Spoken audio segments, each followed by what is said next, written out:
So I wanted to ask you about superheroes because you were the first person to introduce me to superhero comic books and TV shows, movies, cartoons. You bought me the toys.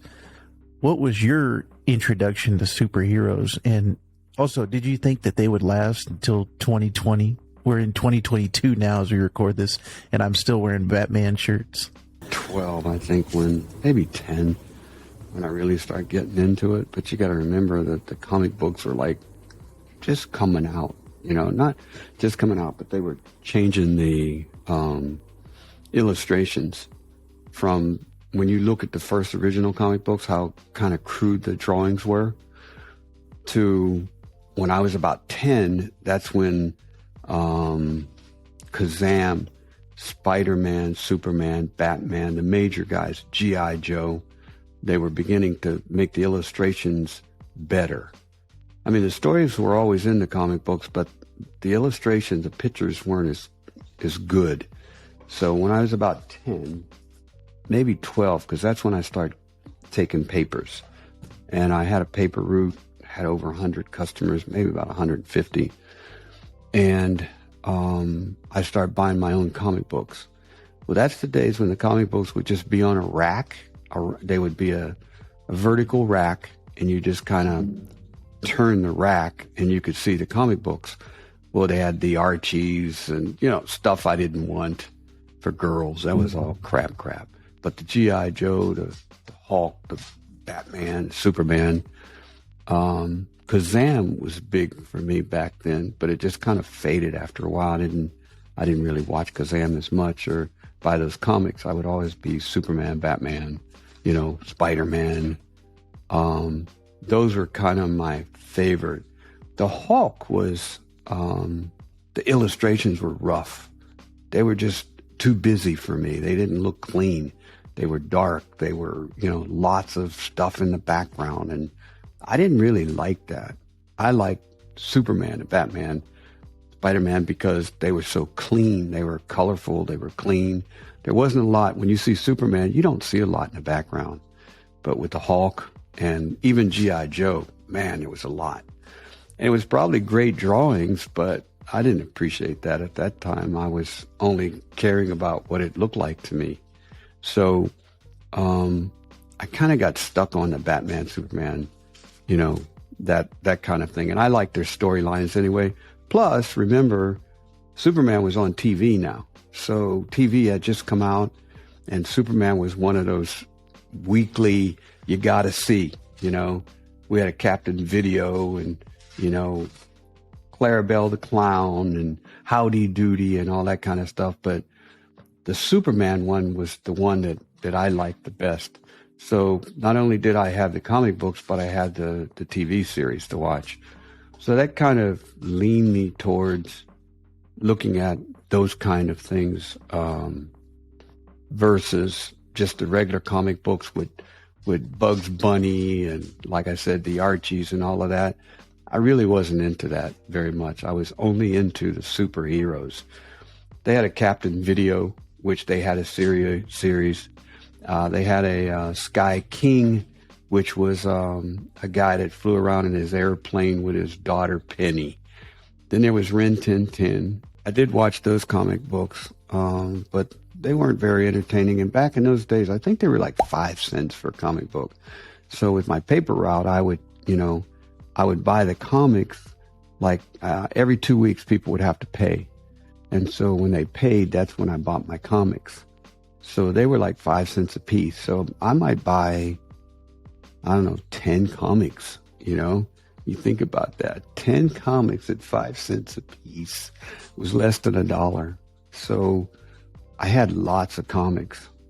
Back in the day, when I was a kid, they would trade comic books. I mean, you would actually trade them for other comic books, but I would keep mine. I trade them, but I would have doubles. So when I had doubles, then I would trade them for other ones. But I still stuck to the Batman, Superman, Spider-Man. They were kind of my favorites because I liked the way they looked. And I liked the stories because they were always rescuing somebody and they were the hero, So that's kind of how I got started with the comic books. And then I was kind of ashamed because, here I am reading comic books, and not everybody did back in those days, and they would make fun of you like you were the nerd, but they didn't call you a nerd back in those days. They just made fun of you, So I had my little stash stuck away, and me and a couple of my friends, that we would just keep that kind of close. But when we started going to high school, they stopped talking about comic books. They stopped buying comic books, but I just kept on doing it because I liked it. And even when I went in the military, you didn't want to be reading a comic book with all these guys around you. So I would go into the base exchange and I would read them in the base exchange. I wouldn't buy them. I would just read them. So once I went into the military, that's kind of when I just stopped buying comic books because of the peer pressure around you, people making fun of you because you read comic books. So it's kind of how I got started, just with my newspaper route. And in fact, the newsstand, it was called Nick's. And this guy, he was something else. He was like my first supervisor, where the papers would come into him and I'd have to put them together, and he wouldn't be there because it'd be like 5 o'clock in the morning, and I'd go do my route. And when I was done, which is about 10 o'clock, I would go in and I have to give him the money, with all the papers I sold. So he would be very upset if I sat in front of the church and sold comic books, sold papers, because he used to tell me this all the time, that people, when they come into his store, they would buy milk, butter, bread, comic books. He said that if they bought the paper from me, then they wouldn't come into the store.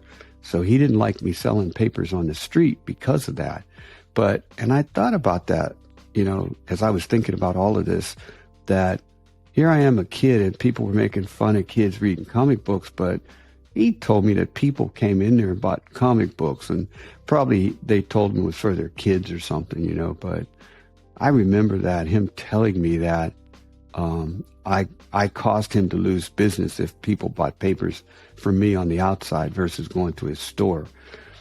But I would be the first one to see all the comic books come in because he would have them in the back, before he put them up.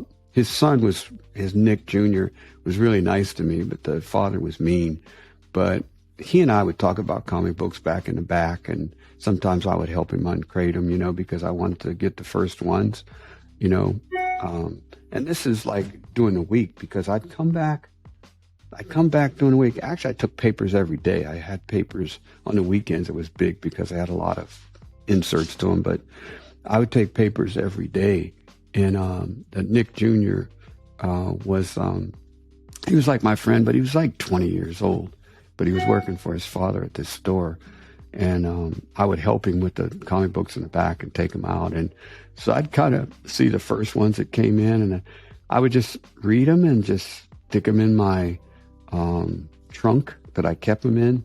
And when I did get duplicates and was trading them, I would trade them for stuff that I didn't have. But that was kind of when I started, maybe between 10 and 12 years old. And I like the storylines. I just liked the stories. And remember, back in the days, there wasn't much TV. There was only one station on at that time. It was KDKA. And it was the first TV station in the nation. So I was kind of lucky to be in Pittsburgh and, to be able to get all of that stuff at that time. But I still had an interest in reading versus watching TV, other than Superman when he came on. And that was my favorite guy. But Kazam and Spider-Man, Batman, there was no series. The only one that was on was Superman. And then later on, the Batman series came, but that was way down the road. So Superman was always kind of my favorite, maybe because he was the only one that was, you could see him on TV and then see him in the comic books. But they had good storylines, and then they kept building up with, he got the dog Crypto, then there was Supergirl, then there was, they had Kryptonite, and they had Bizarro came along. These evolved, but in the beginning, it was just Superman, and on TV, that's all there was. He never had any dogs, or there was Lois Lane and Jimmy and Perry, the editor. There was all of that, but now you look at those series. You need to go back and look at the first series of Superman, where the guy would shoot him with a gun, and he would grab the gun and fold it up.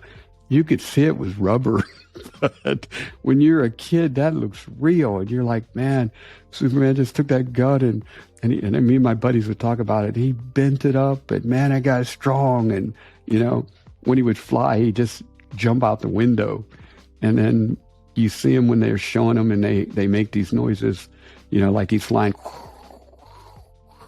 He's laying on a table, and you could see he's laying flat. But when you're a kid, you can't see that. So Superman was the one that got my interest more than anybody else. And I enjoyed reading the stories, and I would read them more than once. I'd read them maybe 2 or 3 times. And it seems like every time I went back, I would find something new. But once I read that thing and it was thoroughly read, then I put the book up. I was always like that, even with my baseball cards the same way. I just put them up, and I just wanted to save them, and I didn't want to mess them up. I didn't want to get them dirty. And they didn't have plastic covers back then. Now you put them in plastic covers. They didn't have that. Because it wasn't that big a deal. And then it just grew and grew and grew and grew. What does a comic book cost now? $2? They're between $4 and $5. That's ridiculous. I would never buy one. I'd do like I used to do, just go in when I was a GI, read them, and put them back on the rack. Well, see, now they have subscription services, kind of like Netflix, so you pay a monthly fee, and then you can read as many comics as you want. Oh, wow. So it's better now to do the monthly services. Right. Yeah, so we're talking, 60 years ago that I was doing this? 60 years ago. They were 5 cents to $5. If I had only known, if there was anything that I could give Ezra to take in the future, could make him a millionaire, I'd let you know. But man, I wish I had known about comic books. And I told you that the people that I lived with, their son stole all my comic books. He probably sold them and got alcohol, but I lost everything. When I went to the military, came back, they were all gone. I bet I had over $1 million worth of comic books, maybe more nowadays in the market. But there's a lot of old people who say that they had comic books and they threw them away, and their mother threw them away, and they had millions in their hands. But I actually did. It wasn't a trunk. I had a trunk full of comic books, and it was a big trunk. It wasn't just one of these little trunks. It was huge. It was an old one. But yeah, Superman is probably the one that got me started, and I was between 10 and 12, and I always had an interest, and that's probably why I was living out my childhood with you in, seeing that you had the same kind of things that I had, and I enjoyed them, and you seem to enjoy everything that I enjoyed. It's like the Atari game that you got. I really liked the Atari game. But after a while, you were so good, you beat me so bad that I never played with you anymore.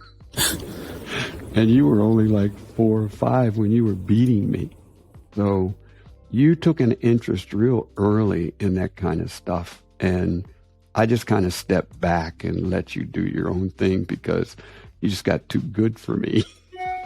But even the comic books, all of that stuff, I think part of it was when your mother was reading to you at 2 years old, and you were always, she had your attention 100% of the time.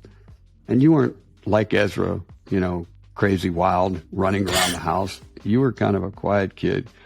But when she read to you, you were just locked in. You didn't even see me. You didn't see anything else. All you could do was focus on the book. I remember you were like 2 years old and she's reading to you. And there's no way that you could read at 2 years old. But you knew every word she was saying because she had said them over and over and over, and you memorized it. But I see you looking at the book like you were reading. And I knew you weren't reading, but you were looking at that book just like you were reading. I don't know if I was ever like that. I doubt it, because these people didn't care much about me or spending time with me.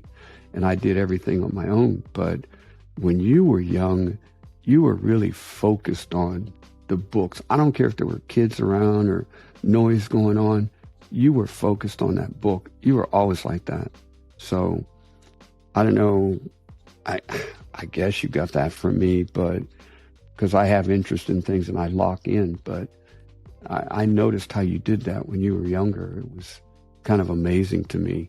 And it was almost like you were reading. I mean, as she was reading along, your eyes would be going from left to right like you were reading the book. And I would always laugh. You know, it's like, I know he's not reading this book, or this guy's a genius.